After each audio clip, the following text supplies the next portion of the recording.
This is a Gerstner tool storage chest, and it happens to be the most beloved thing in my workshop. Let me show you why I love it so much. First, the entire body is made out of oak.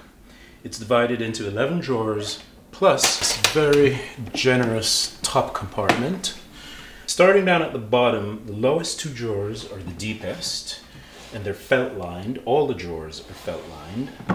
In the middle, it's divided into 3 drawers, which go down in size just a little bit.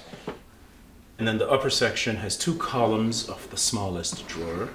I oftentimes will pull it out entirely and bring it to the workbench just to save the trips back and forth. It's just as easy to pull it out as it is to put it back in.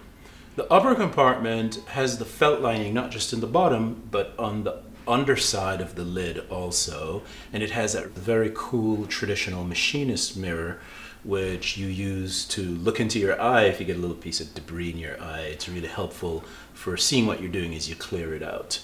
When you're not using it, you can close the lid, latch it, and of course lock it and remove the key. And once you lock it, all the drawers are locked also, not just the lid.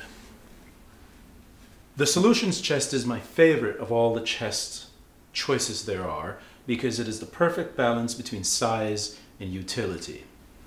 Gerstner's been making these chests for over 111 years, and they're really well made. I fully expect this chest to last for my lifetime.